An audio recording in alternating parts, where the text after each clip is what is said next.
जय भीम। DS4 वाम से फिर बहुजन समाज पार्टी के संस्थापक साम मान्यवर कांशीराम जी, जिनकी राजनीति से एक अलग ही भूचाल आ गया। बाबा साहब ने हमें वोट का अधिकार तो दिया, राजनीति करने का भी अधिकार दिया, पर सही मायने में उसको धरातल पे उतारने में साम मान्यवर कांशीराम जी का योगदान है। वोट की असली ताकत क्या थी, ये हमें साम मान्यवर कांशीराम जी ने बताया।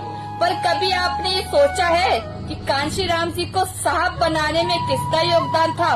वैसे तो आप सभी को पता ही होगा, पर फिर भी आज मैं आपको बताती हूँ। साथियों, कांशीराम जी को साहब बनाने में हमारे दीना भाना वाल्मीकि जी का महत्वपूर्ण योगदान रहा। साथियों, जहाँ दीना भाना वाल्मीकि जी नौकरी करते थे, वहाँ पर बाबा साहब की जयंती के लिए अपने अधिकारियों से छुट्टी मांगी, तो उनके अधिकारियों ने छुट्टी देने से मना कर दिया। फिर भी दीना भाना वाल्मीकि जी ने कहा, नहीं, मुझे तो छुट्टी चाहिए। फिर उनको नौकरी से निकालने का भी प्रस्ताव उनको दे दिया गया। इस बात को सुनकर दीना भाना वाल्मीकि जी बाहर आ गए और रोने लगे। वहीं से हमारे कांशीराम जी गुजर रहे थे, तो उन्होंने कहा कि तुम क्यों रो रहे हो?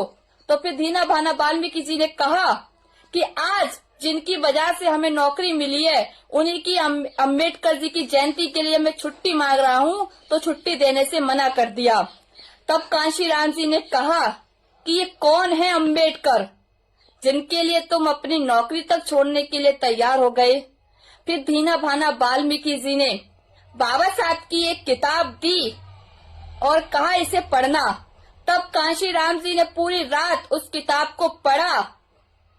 उस किताब को पढ़ा 2 से 3 बार।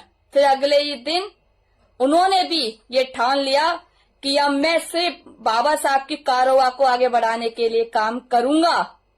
और आज 28 फरवरी है, आज हमारे दीना भाना वाल्मीकि जी की जयंती है।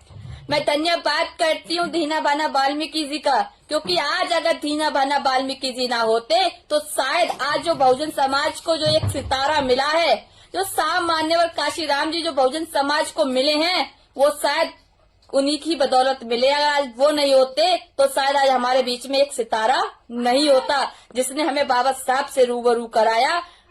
जय भीम, जय संविधान।